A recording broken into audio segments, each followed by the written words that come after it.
OKFM 101.7. Lawyer Godwin Edudzie Tamakloe, were a private legal practitioner. Aid Edema Miankasa Mebra, former president, His Excellency John Dramani Mahama. Lawyer, Memoji. Opinion Bra Kwame. Family Chow. Mecha with you for you now. So. Dear for you now, Joseph. Nano, I say, His Excellency John Dramani Mahama Busami. And or kind was our canto as the Ninti, ya womanum tea na yentwitwa tomatoes. A young one. And what was I say? Now, why they are no num ni tea? No, when you know, Brakwame, ya upon 10 after she. Ah, this is a young no. And come on. Mate. Oh, if you order, say. Mate. Malo dinner or channel. Oh. Seven me entire the first year, Biane. Send you a welcome address. Oh, wow. Now, lawyer. Yes, sir. Sa excavator yi galamsey ho ko aye kun. Akodu baabi se afede nipa no se wokoto no na wogie a na ayera. Wogie a oh na bi abo panimu bi afre ne ade ne ade nkofo ade ama omo. Wogie a wo se party for MPP, NDC, PPP ni ade campaigns e wo mu se wo mu no mo de no ma babaje. Okay ade no se ye hye ne ni ho biem de a ya wa baba betu. Nipa bi so there be SNK ye de koma we be kwa na me hwe se Mines and Minerals Act no say na e kafa se bia ya chi equipment bi nipa kro no illegally wode ye adwuma bi ne ade na afi ye mampani so be kasa wo se wa ya show excavator now obonyo so no go to court. And the big mark Jamfu, our no Ankasa National Women's Organizer, maybe a question. It never say, we say, wow, own number of council on what they are on to me, Foko. And come away, at was saying. Yo, Brakwame, once again, make sure with you for you now, and I was say any opportunity. I will say, we feed you so a platform for education and entertainment and to inform. And then Yabeko Law School Kakra na Yashesa Emrano ete. Na in looking at the law no Brakwame the empathy na yemfa yeni enkohunu no se enkanti no agudie eyeye na nanom dia aso Brakwame bacho otimase metu ase bitiu enkanti no na agudie nyoma nyina eye Yenanam dia. Inti yeba constitutional governance anyway. In the year say onya agudie bi na ewo a former agudie no eba beye aban edia. okayfm. But what is here? Ane. No eba beye aban edia. Inti just say aban ema de ye say na license answer which mean akutu agudie. That was the state of the law, and that has been the state of the law. In around 2006, na omanpini existing law na near EFA minerals or consolidating into what became known as the Minerals and Mining Act 2006, Act 706. Inti enene mra ya yutia then yes emra no ye who said no. There were a lot of things echo so with the law now. I require say ye be strengthen or kakra. Inti once again in the year 2015 under the NDC administration in the amendment echo parliament. In the amendment, you call Parliament. No, in a Parliament, say what became known as the Minerals and Mining into brackets Amendment Act 2015, Act 900. The Act 900 no a year and say punishment now encounter near the ma and crofua or engage in illegal mining. No, not and yes, stiff enough. In the 2015, no, yeah, the miracle for by that's the amendment to ensure say punishment no be more stiffer. I best survey as more like deterrent to Nkrofua or engage in illegal mining. Now, for the start, as you who say, per the laws of this country, foreigners ain't me engaging in small-scale mining. Per the laws. It's as you who say, Emra Emaho Quine say, a foreigner should engage in small-scale mining. How come say China for a year small-scale mining? How come say Cameroonian for a year small-scale mining? How come say Senegalese a year small-scale mining? What happened? Now, in terms of the procedure, Brakwame, wouldn't say Menoka say around 2020, under Prez Akufo Addo Namamu, almost called Parliament to further amend the Minerals and Mining Act to make the sentencing and then the punishment more stiffer. It is sometimes when you have some of the offenses, no, Ubetinya could down for 25 years. Now, and no in our Emrano, that's the new amendment, that's Act 900, no. The section 99, it provides say, Uti Ubi. Now, the person is involved in small-scale mining. Now, Uchi Nipana, Fanipano court. Now, born a quadru. That's all born a quadru, yeah. Judge ought not no small. Say, judge not finding Nipano guilty at the end of the proceedings now. And you might be who uses a gold crown Obenya or size wa. Say some final. Say then you in Obenya or size or na. Confiscating in our farmer a buying. Now, answer what, Brakwame. I was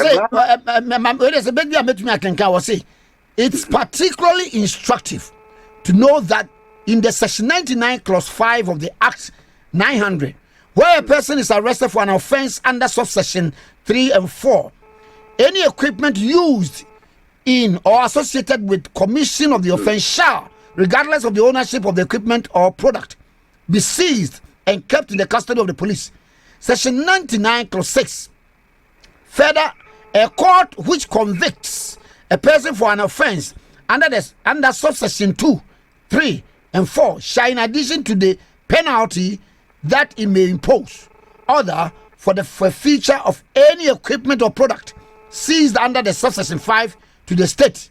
So, and then further provides that a minister, that is the Lands and Natural Resources, shall within 60 days after the confiscation of the equipment or product allocate the equipment or product to the appropriate state institution and publish in the Gazette the name of the state institution to which the equipment or product is allocated. Kwame, Emraya Wakai, does it not look beautiful? Very. You woman penny, yes, Ebianya Wona or the bill no call Parliament one meant.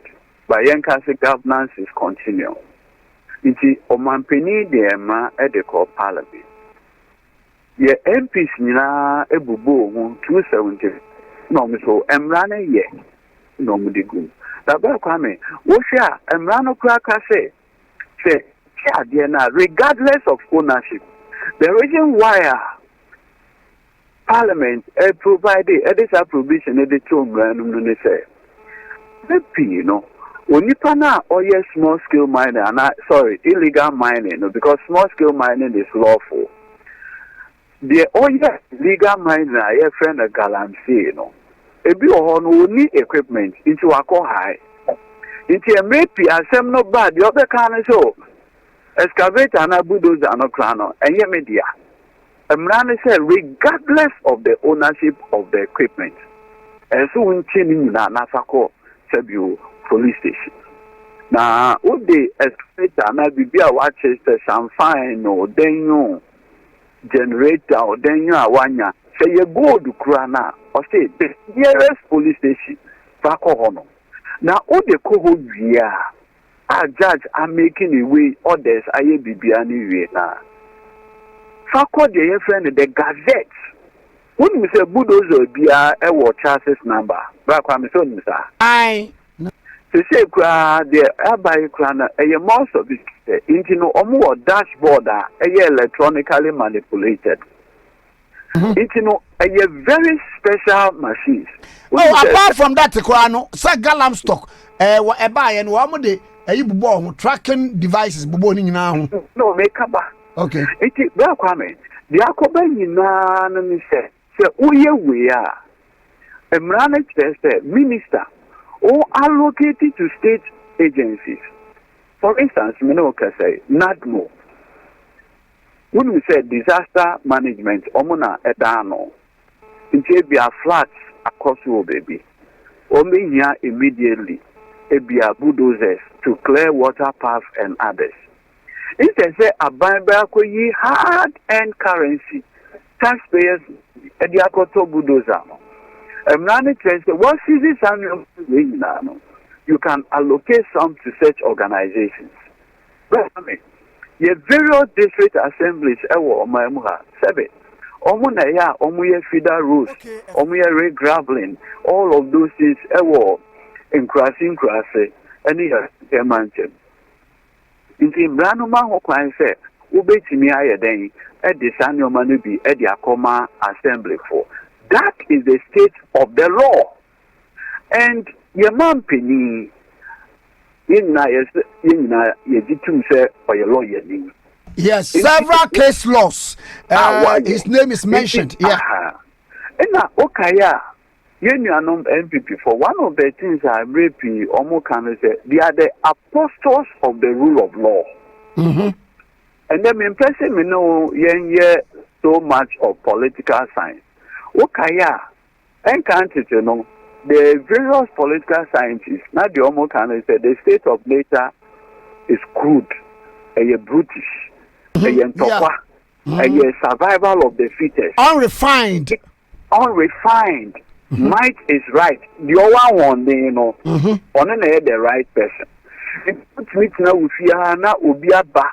No, I best share when you mean, no one, no, you say from today, you are now a slave under me. Because at that time, might is right. And the United States, we cannot know us in the state of nature. It is a Siano. You be a friend rule of law. Yes, one lawyer for crowd study a common law 1066. It is the Yakoyin said, the friend rule of law. No, even though a beer, Winnipediana, Winnipana, or beer, you wish you can use to deal with the thing, or say don't go on that way because the rule of man. And because the rule of man, it can differ. Because what you consider, what you consider to be right may be different from what I consider to be right. It is all the manner the same in the you better run it the way we want it. So to ensure uniformity, Parliament are passing law. You take inspiration from that law. The current state of affairs, say. The amendment to the Minerals and Mining Act, I provided the mechanism, the due process requirements are illegal mining and the associated offense. Nti ekoba sen sebe omanpeni utimi kodina simpie so eka se de ye no onti astia go to court. But can you imagine, say, me no kasa yeah. Now, me bo say one kasa de ye no. My yena antiasia kwashepo was a court. There's a court to be yes for mind tia kakra into. So, Takasa no sebe a smart impunity. A smart of impunity. At the end, America say it's marks of impunity. And they say, what company you assented to the law? And your signature in a da embrano so. And yet me, and you will bra kwame. We don't have that privilege. We don't have that opportunity. When you need say, me frere adie radicalism in the law. Do baby I so break section portions of the law to instill discipline. When we say radicalism, any those conversations, no, and yet the rule of man. No correct. And yet the rule of man. I just said police fire too. And robbery has become so notorious. You see, you chewa, you bet Ghanaian down. Black Kwame, what can I say? There was an incident via AC or Taifa. Sebe, I'm a permanent person in kind for now. Our police for boys via yes, on my neighborhood watch committee or Taifa. Aye. Our police for mistook them or something for Ann Roberts. Yeah. But minimum bako. No mubo mutio ekumomo. Later when it turned out, say those guys were actually protecting the community. Were we able to quote unquote resurrect them? No. Meanwhile, the law provides as a oche and robber unless say of fire gun at you are obey self-defense. That is not the case. What you have to do is what in the court. Even in our police training, no.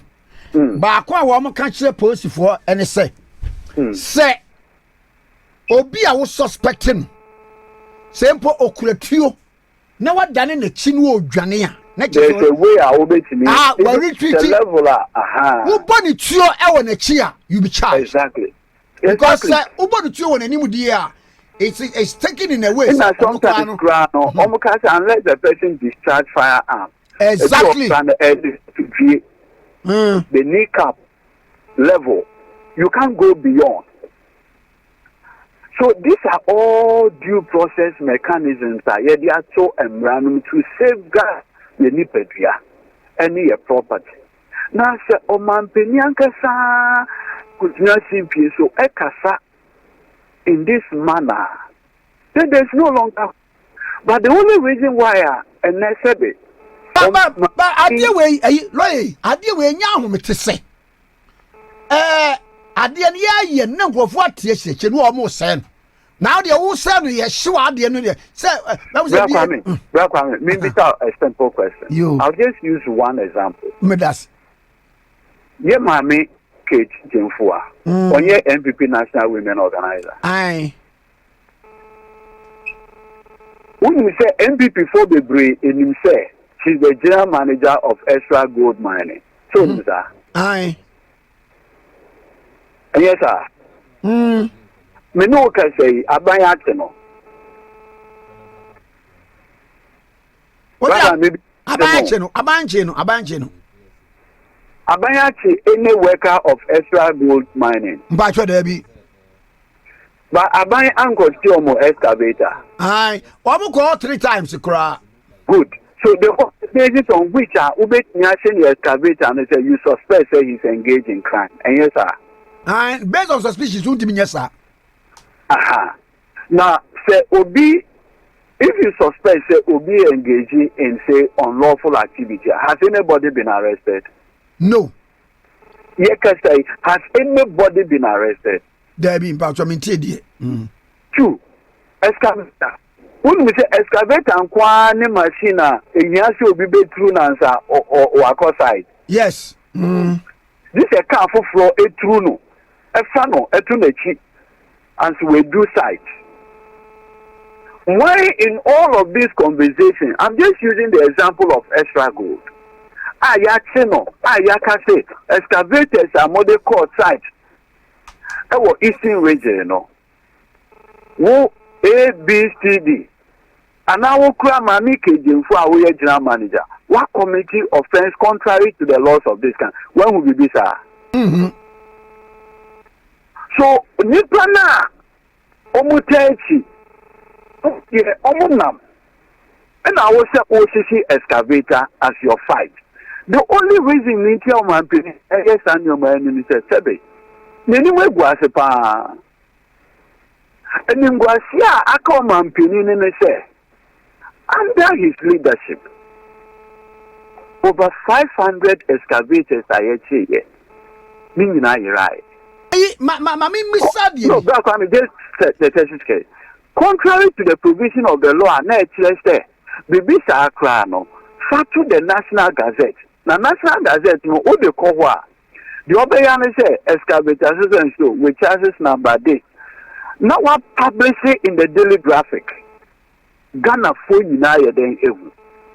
I publish it. There is no way excavator bit me have vanished. Excavator developing wings. Obi a send a message be abase.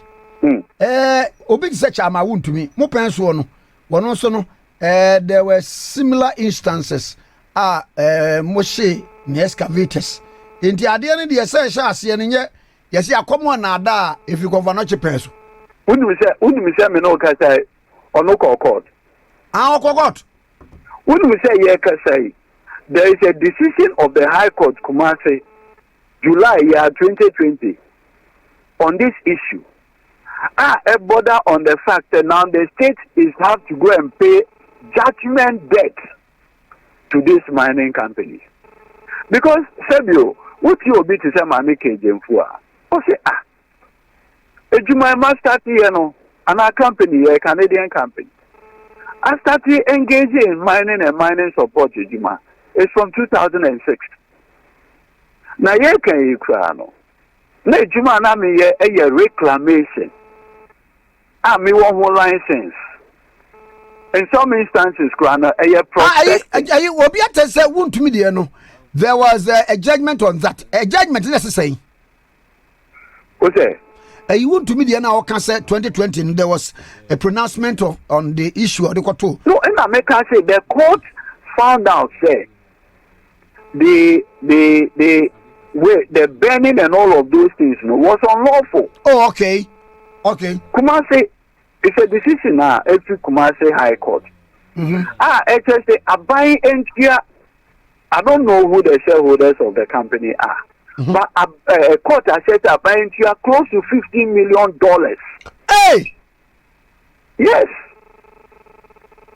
Wow. Look at me. Let's send a case title now. You better send mommy. Why? Let's send you now.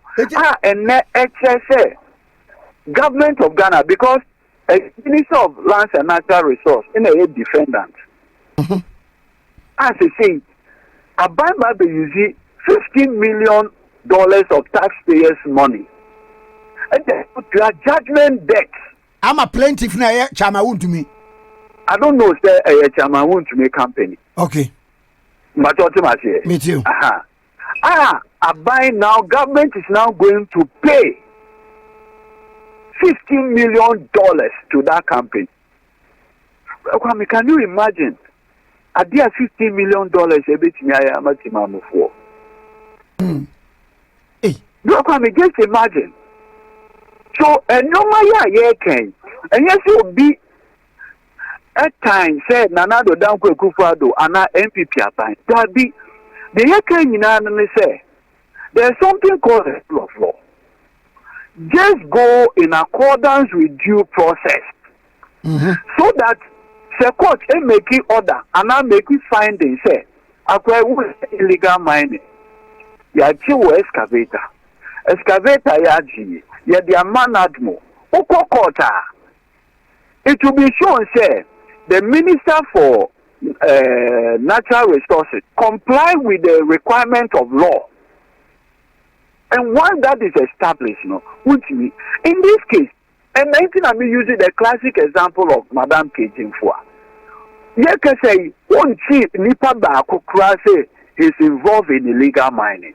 The law because when we say, Mami Kejimfua, the company, Extra Gold, putting documentation out in the public domain, actually say no more appropriate authorization. Yeah, I've cited it. Yeah. So say, Mami at the buying eco quota authorized in the next minerals commission. And by the laws of this country, a minerals commission can be that authorization. So the local court is here. Our test what they say ne excavators. Na emfa emrakwa. What will be your defense? Once I will need defense, no, a judge will now be forced to say the why no, it is not right. It will be happening. How much is one excavator? Or say $120,000. Hey, Daddy, lawyer. The lowest among them, Kramati, and a year $200,000 echo. Okay, so just take it, say $200,000 times 16. Saying $3 million. $200,000 and 16. $3 million. Now, yeah, no, yeah, or say every piano me kohai excavator na me $1,000 for it. Litigation now take it 2 years. So $2,000 times 2 years. Now, my saw the about yes, minus no. Walk on. Now, what moves a mobile no more to control board no. Pa no more the cock. It's when BB and ye. Who person to cry this idea so quite out the queen ye what to control board no co. Black maybe so 500 is now almost here the last time. No. Those dashboard control board no the almost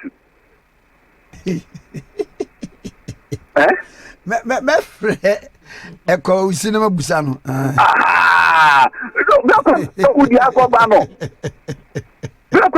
So what we say so this whole thing I yet adanko that agree. In the other 9 or Mamuha. It's your best Roman penny. Saka Sano, no could just say new. If you think, go to court. Go to court.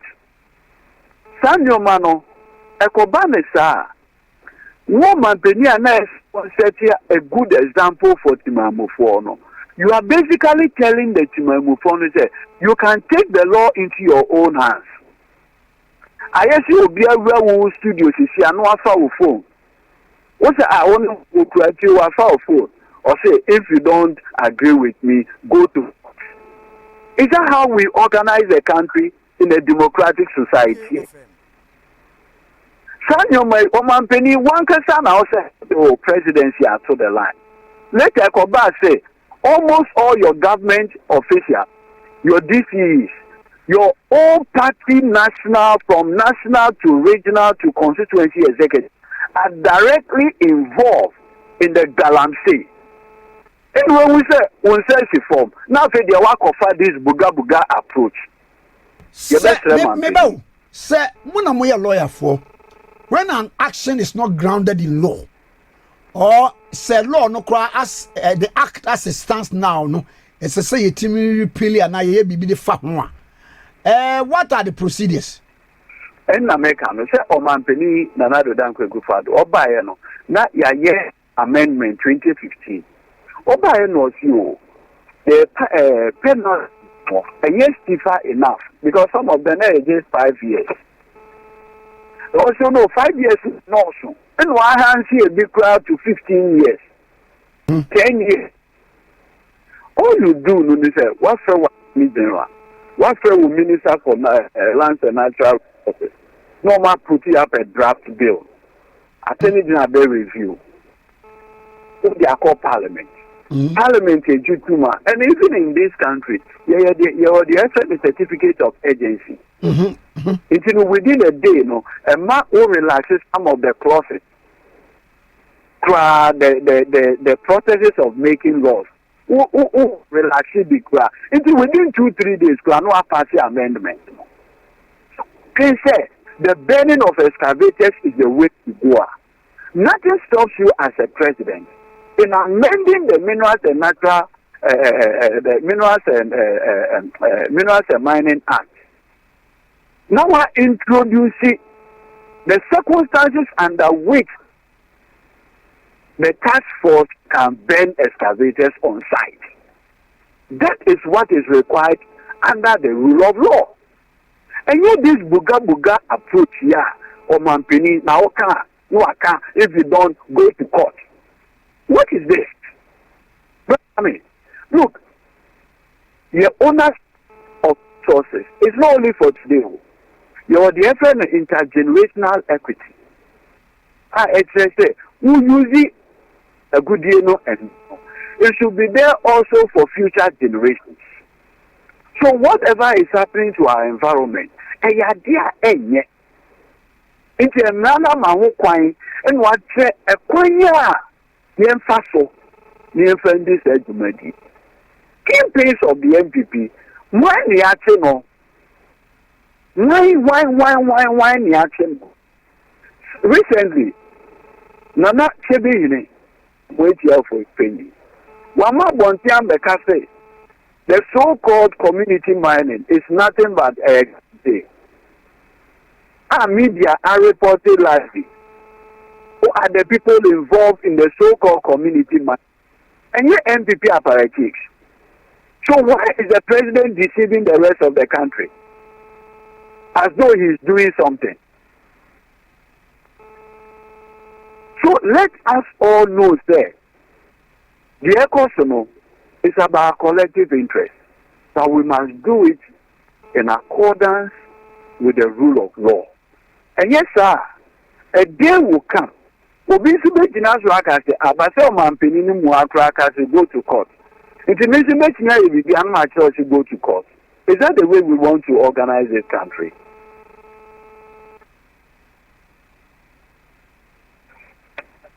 I see. President did that caveat. Let me use this word. Let me borrow this word. But that caveat gave caveat number say. Ben of excavators ne enyai. Say o na antiasia kokot. A dear na yenya so man. Ana yesi wutu craft we gina moafo na wutu momone sofo. Almost so engage in such activities in I just told you a while ago, sir, excavator need 9. This will be the 2 2 payloader. Lord, they are side. When you actually know, bravo me. And you Lay. Unim Samidi, ya me who and semi shensim. Sunday, me call port. Excavator here can want some say a bit 27 about one person in the air clear. Now excavator no so no yes special equipment. Oh yeah the 4. One excavator no. Almost to say the government like usually the only and the member with the view say one government contract. Exactly. And that he needs those equipment to undertake the government contract. Okay, maybe Krano, Omonia the tax exempt. Oh yeah, that would be cry. Excavators one used one from here 2010 to 2015. No, what year na 20,000 Ghana cedis? And America no.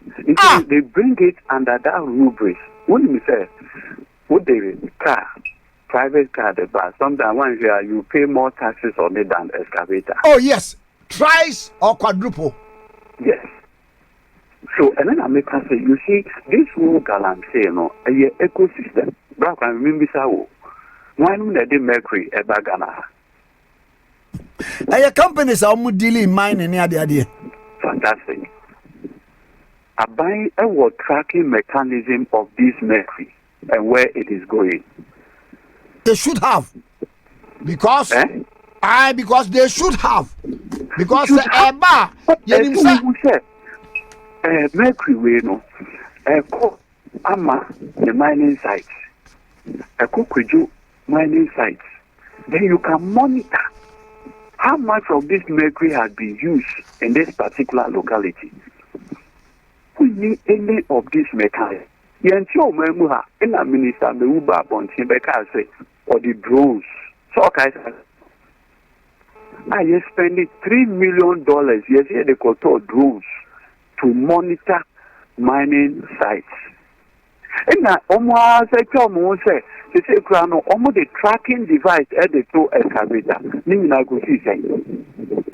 Ana mama wade ba ko bi 2 March 2019 eniema materials in literature kakra makenkan e wo saa niema ehunu se wo mo hye ho mmra na wo mo hye ho mmra no ba ko ne se wo bekra excavator na ba gise ukoje approval from Ministry of Lands and Natural Resources minister and then the chief director or sign mouth and nkrofo bi dia business our Ghana ha into the omo akoye ne say omo dane commerce man exactly into America the black family this galanse ecosystem no ya bayan kasan nkrofo anedamu okay black family sebi binia Ame Abronye Bono regional chairman MPP one time radio so I accuse you on one colleague MPP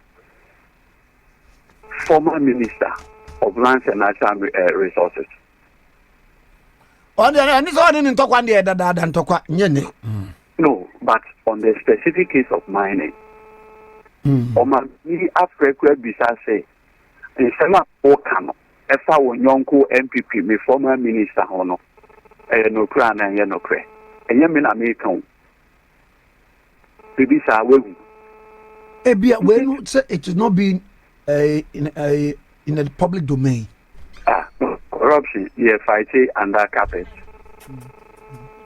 Onipana make a direct accusation of wrongdoing against a former appointee of the president. As you see, Akwama, Chisoman Penikrasa promoting Nipano to the position of ambassador and high commissioner. As Oman Peni, after the regional chairman, Ebisan said, crime bafo. Asama Awoka Alpha Sa Asimasi, Adansi Dear Ben Krana war. What would be bizarre? So why are we deceiving Timamu for? Why are we lying to the people? And Embrakwa Yayin say, Yayan Crow for in a decide you might be. Huh? This is Adako Dada Adri Amamueno. Yenyai.